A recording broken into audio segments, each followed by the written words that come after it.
예, CBS 라디오 박정현 판승부 이 부분을 열었습니다. 이번 주 금요일 27일이죠. 윤석열 대통령의 헌재에서 탄핵 심판 첫 변론 준비일이 잡혀 있는 상태입니다. 하지만 윤 대통령은 헌재와 공수처의 서류를 지금까지 모두 거부하고 내일도 출석이 어렵다는 입장을 밝히고 있는데요. 이런 상황을 어떻게 봐야 될지 조홍천 개혁신당 총괄특보단장과 함께 짚어보겠습니다. 단장님 어서 오십시오. 예, 메리 크리스마스. 예. 그럼에도 불구하고 또 기쁜 성탄은 맞으라라는 말씀 주셨는데 어쨌든 크리스마스입니다. 맞습니다. 자, 일단 이제 본격적인 현안부터 짚어보면 좋을 것 같은데 어제 이제 윤석열 대통령 측 석동희 변호사가 수사보단 탄핵 심판 절차가 우선이다 이런 입장을 밝혔네요. 오늘 홍준표 대구시장도 SNS에 유사한 입장을 밝혔는데 이건 어떻게 봐야 됩니까? 정말 석동현 선배 예. 잘 알거든요. 진짜. 예, 우리 의원님이. 예, 같은 부에서 근무도 하고 아하. 아주 훌륭하신 분이고 깔끔하신 분인데요. 어쨌든 지금 뭐 굉장히 공공하신 처진 것 같고, 예. 그러니까 뭐 전원을 전제로 해가지고 대통령께서는 이렇게 말씀하신다라고 하시는데 그 백플 들어가서 이제 계속 질문 나오면 조금 난감하시겠죠. 예. 어쨌거나 대통령이 말씀하셨듯이 이거는 내란이 아니고 통치행위다. 그러니까 무분별한 탄핵, 특검, 거기다가 뭐 사상 초유의 감액 계산한 단독 처리, 예. 뭐 이런 거 봐라. 이게 야당의 입법 독주가 망국적 비상 상황 아니냐라고 아주 뭐 목놓아 외쳤죠. 예. 그걸 진실로 믿는다면 난 내란죄 아니야. 난 통치행위했어. 근데 왜 그걸 가지고 나 현직 대통령인데 왜 나보고 와서 조사를 받으래?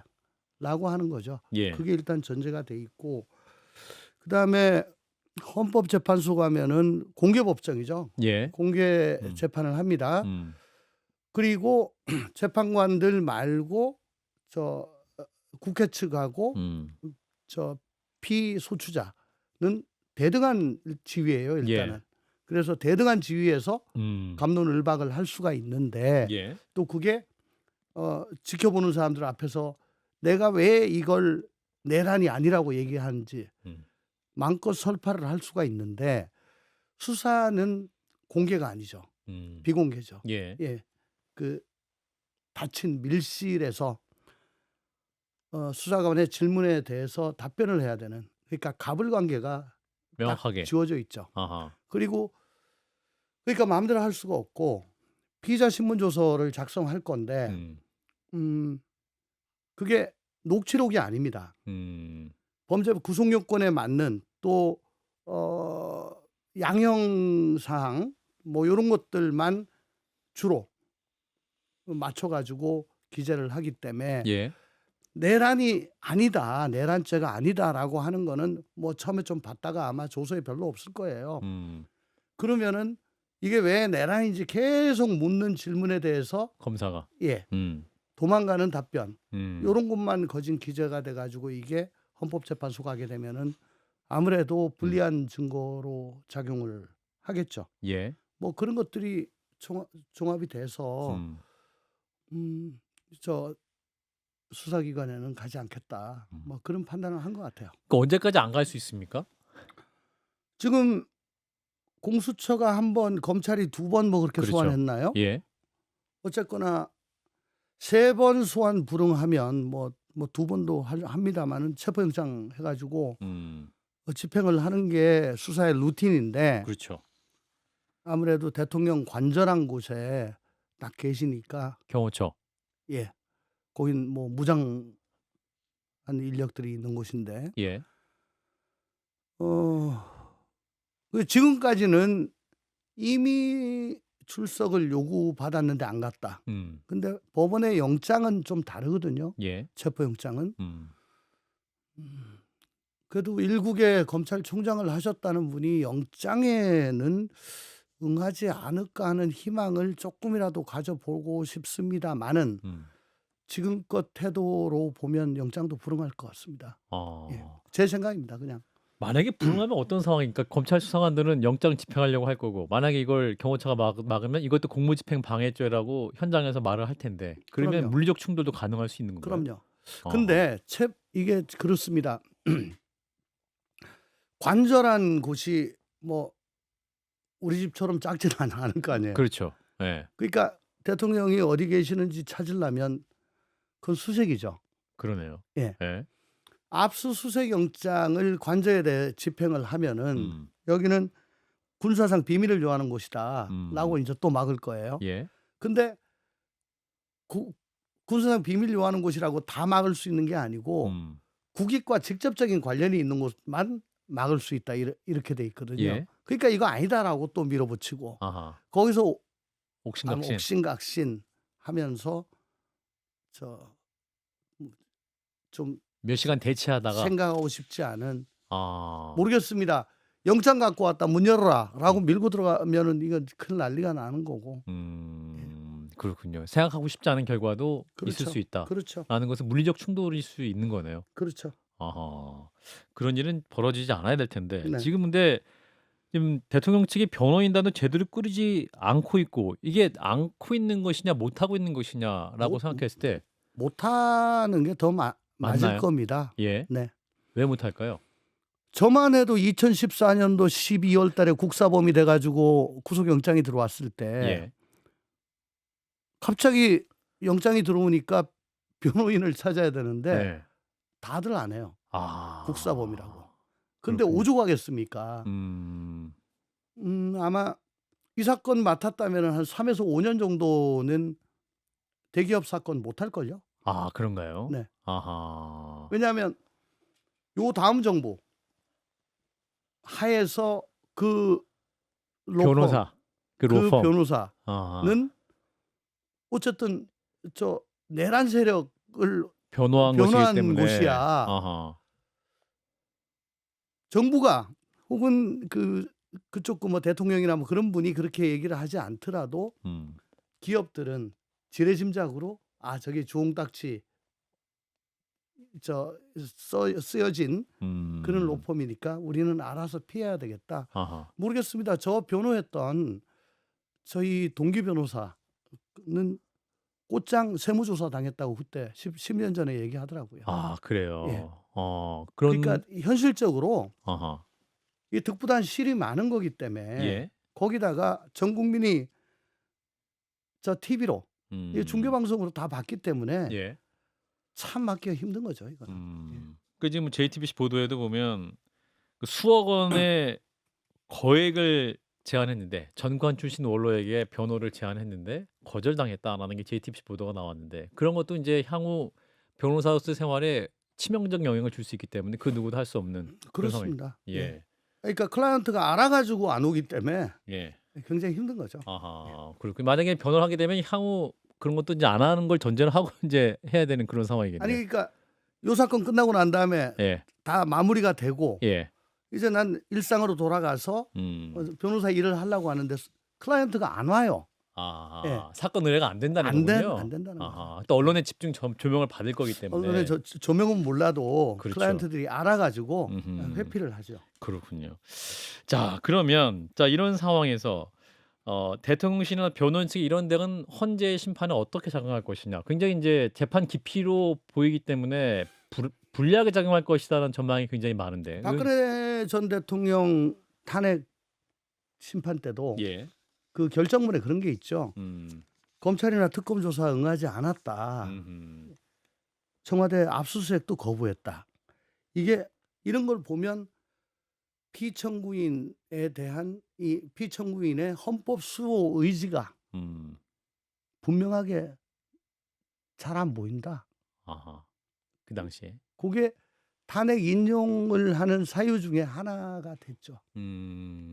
근데 윤석열 대통령이 이제 지난번에 대국민 담화문을 할 때도 사실상의 차후 변론 요지서를 보는 것 같았다라는 평가가 많이 나오는데 이분이 네. 또 본인이 직접 또 소명하고 공개방 뭡니까 생중계도 요청하고 막 이랬지 네. 않습니까? 네. 어떻게 보세요? 생중계는 일단 뭐 안 나중에 하고 녹화한 걸 녹화로 나중에 이제 보여주겠다는 한다는 건데. 건데 어쨌든 자기가 왜 이럴 수밖에 없었다는 거를 예. 그냥 말하겠다는 거죠. 얘기를 하겠다는 건데 그 생중계하면은 또 그 탄핵 심판 하는 날마다 예. 그 헌재 주변에 그냥 다 찬반 양쪽 다 모이고 나라가 두 쪽이 나겠죠. 예. 예, 계속 이제 불행한 일이 있을 것이다라는 말씀인데 지금 이제 관련 수사가 계속 진행되고 있습니다. 이제 노상원 전 사령관의 수첩, 일명 계엄 수첩 얘기가 나오는데 지금 북한 NLL에서 북의 공격을 유도라는 메모가 나왔다고 알려져 있고 또 김용현 전 장관이 계엄을 위해서 북한을 자극하려 했다. 또 일각의 주장과 연관이 되는 내용이 나오고 있습니다. 이게 이제 수사가 외환죄까지도 확대될 가능성이 있다고 하는데 이 부분은 어떻게 보십니까? 안 그래도 뭐 국수본 국가수사본. 예. 예. 국가수사본부 본부장이 뭐 이걸 어제 그저껜가요? 예. 국회에서 한번 말씀하시고 예. 또 국수본 기자 브리핑에서 이런 내용이 좀 나왔다고 예. 그래요. 그러면 이제 뭐 스스로 선제적으로 얘기를 했다는 거는 수사를 해보겠다라고 하는 건데 정말 내란죄, 외환죄 이런 거는 법조인으로서 평소에 볼 일이 없는 사건이에요. 그렇죠. 발송, 송달 이런 것도 제가 사시된 지가 한 40년 됐는데 지금 처음 들어봤어. 예. 정말 온 국민이 지금 법률 공부를 지금 하고 계시는데 예. 외환죄라고 하면 이제 외환 유치죄거든요. 외국과 통모해서 대한민국에 대해 가지고 전쟁의 단초를 열게 하는 거. 그게 외환 유치죄인데 예. 여기는 두 가지 문제가 있습니다. 북한을 외국이라고 볼 수 있냐? 우리는 반국가 단체로 보거든요. 왜? 헌법상으로 보면 우리가 한반도 유일한 합법 정부니까요. 그렇죠. 예. 그러니까 외국이 아니죠. 그래서 국가보안법이 있는데 국가보안법으로 가면은 반국가 단체 구성원 또는 그 지령을 받은 자가 이 92조나 이런 일을 해야 되는데 예. 구성원 아니잖아요. 그리고 지령 받은 거 그 입증이 되겠습니까? 그러면 다시 92조로 가지고 외국과 통모하여라고 하면 통모는 공모 작당했다는 얘기잖아요. 예. 근데 공무원 주체가 또 드러나지 지금 않을 수 그거보단 있으니까. 북한을 자극해서 저기서 유도한다는 거니까. 그렇죠. 도발을 유도한다는 거잖아요. 그러니까 이건 통모는 아니에요. 그러니까 일단 외환 유치죄는 이건 힘들 것 같고 99조에 일반 이적죄라는 게 있는데 예. 쭉 92조부터 몇 가지 유형의 외환죄, 이적죄가 있습니다. 근데 이거 저거에 해당되지 않고 그저 결론으로 보니까 대한민국의 군사상 이익을 해하거나 적국의 군사상 이익을 준 사람 이게 일반 이적죄거든요. 예. 그러면은 도발을 유도하자. 이게 군사상 이익을 해하는 건가? 이것도 지금 딱 부러지지는 않아요. 뭐 분쟁이 일어날 수도 있겠지만 예. 그리고 적국의 군사상 이익을 공유한다는 거는 뭐 군자금 대주는 거, 뭐 저 군량미 대주는 거 이런 거거든요. 예. 아니면 정보 대주는 거 뭐 이런 거예요. 그런 건 또 아닌 것 같단 말이에요. 그러니까 뭐 하긴 한다는데 제가 보기에 국가보안법도 아니고 형법상 외환죄로 딱 떨어진 거는 없습니다. 처음 있는 사건이니까 이거 저 처음 자체를 봤습니다. 예. 자, 이런 가운데 이제 어제 그 명태균 씨와 대통령의 통화 육성 내용이 추가로 이제 공개가 됐습니다. 그러니까 육성이 공개된 건 아니고 이제 검찰 수사 과정에서 이런 내용의 대화가 있었다는 게 KBS 보도를 통해서 나왔는데 거기서 이제 대통령이 알았어. 내가 윤상현한테 한 번 더 이야기할게. 공관위원장이니까 이렇게 했고 또 김건희 여사의 통화도 확보했다고 알려졌는데 그거는 당선인이 전화했다. 걱정 말라. 명태균 씨랑 통화했다는 거잖아요. 그럼 이 정도 통화 내용이면 증거 능력으로 인정될 수 있는 겁니까? 아니 그러니까 그 전원 가지고는 안 되고요. 예. 어쨌든 검찰은 그 황금폰을 포렌식 해가지고 그렇죠. 예. 그 대화를 재생했을 거 아닙니까? 그렇죠. 그렇다면 이제 증거가 되는 거죠. 그러면 이게 대통령 당선인이신 분인데 이게 어떤 공천 개입을 했다라는 게 요건이 되는 건가요? 일단은 뭐 해당된다고 보여질 수가 있죠.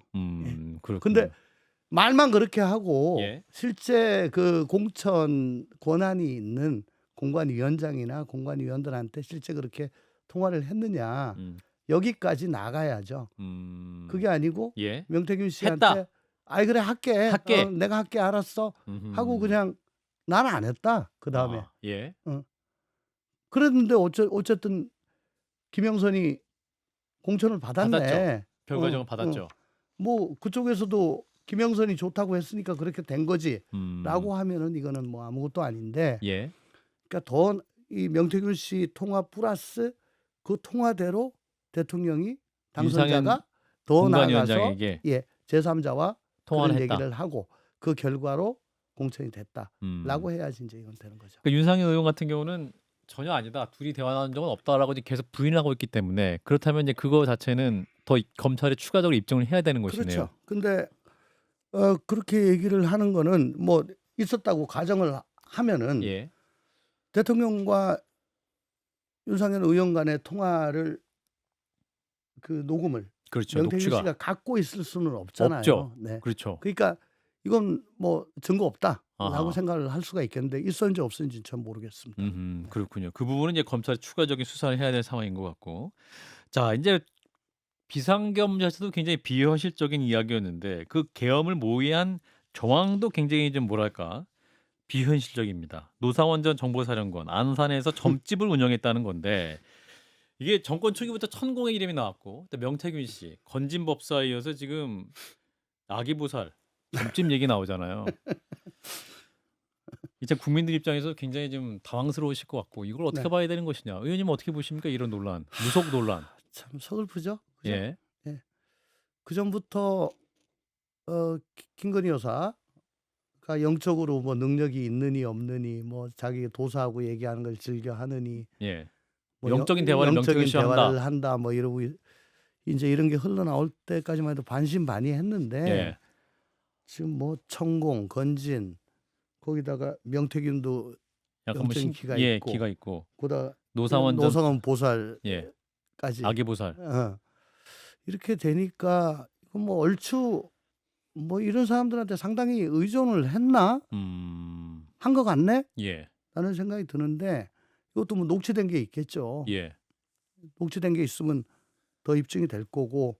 근데 어쨌든 국민의 한 사람으로서 대통령이 이렇게 공적으로 검증받지 않고 임명되지 아니한 사람들로부터 어드바이스를 듣고 그게 국정에 영향을 미쳤다, 인사에 영향을 미쳤다라는 생각을 한다면 참 자괴감이 들죠. 예. 국민들 역시 자괴감이 드는데 지금 이제 노상원 전 정보사령관이 2018년인가 이제 옷을 벗었는데 지금 올해 현 정보사령관과 햄버거 집에서 모의를 했다는 거 아니에요? 네네. 그러면 이게 제대한 지 오래된 사람을 현 정보사령관이 만나주기도 참 어려운 문제인데 이 사람 뒤에 누군가 있다는 걸 명확히 알기 때문에 이제 만나줬을 거 아닙니까? 뭐 그럴 수도 그러겠죠. 아마 예. 김용현 전 장관하고 그렇죠. 굉장히 가까웠다고 지금 언론에 나오고 있잖아요. 예. 그러니까 뭐 김용현 장관 따라가지고 나 청와대 내년에 들어갈 수 있을까 뭐 이런 거 물어봤다는 거 아니에요? 또 점집에 가서. 물어봤다는 거고. 예. 그리고 보직 경로도 거의 그 김용현 장관이 이 사람 데리고 다녔다는 거고. 그러면 국내에서는 파다하겠죠. 예. 더군다나 뭐 같은 병과니까. 예.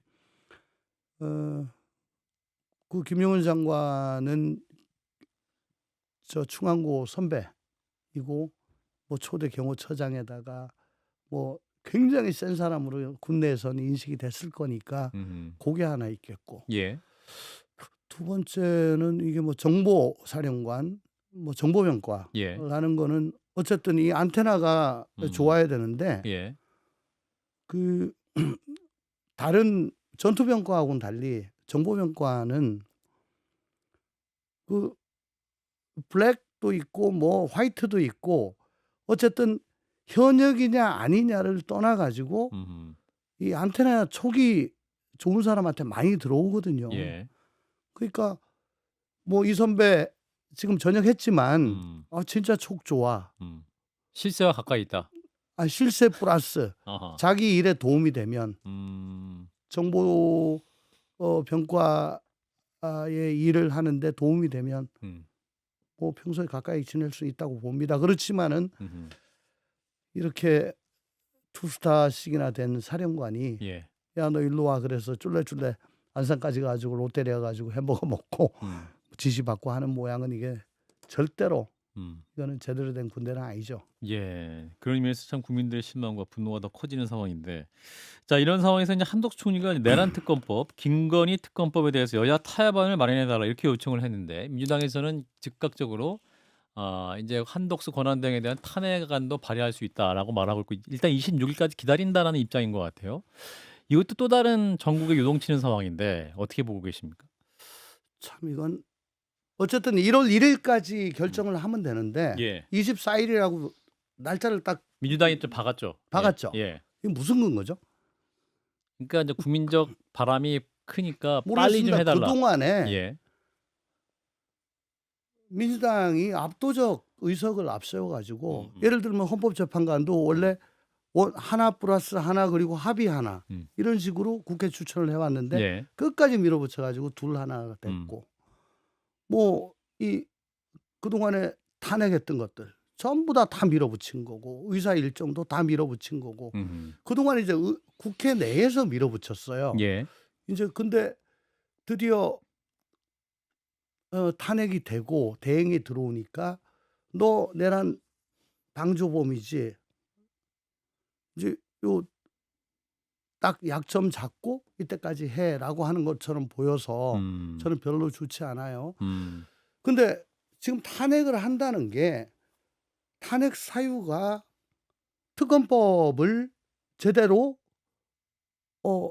동의하지 않아 가지고 국회에서 반포하지 않아 가지고 그래서 너는 탄핵이야라는 게 아니잖아요. 예, 그렇죠.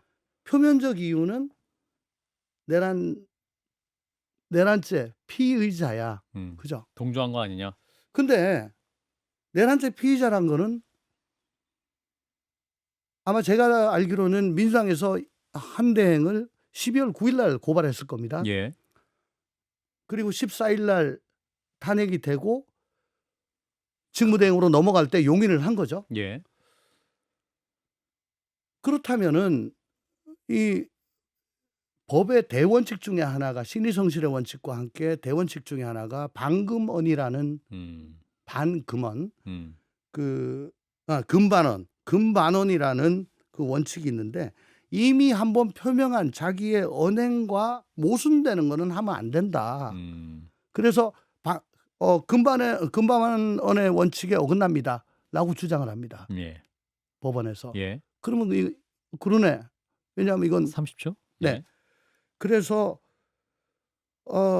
아예 딱 명시적으로 거부권 행사 안 했다는 걸로 탄핵 사유를 잡아가지고 하는 게 맞지. 실상은 거부권인데 표면적으로는 저 피의자다. 아니 근데 피의자로 된 거는 또 민주당이 고발을 한 거예요. 자기가 고발해놓고 그거 가지고 탄핵하면 됩니까? 그래서 좀 마땅하지가 않다. 그렇군요. 알겠습니다. 자, 시간이 다 돼서 아쉽죠. 오늘 여기서 마무리해야 될 것 네. 같습니다. 네, 조홍천 개혁신당 총괄특보단장이었습니다. 고맙습니다. 감사합니다.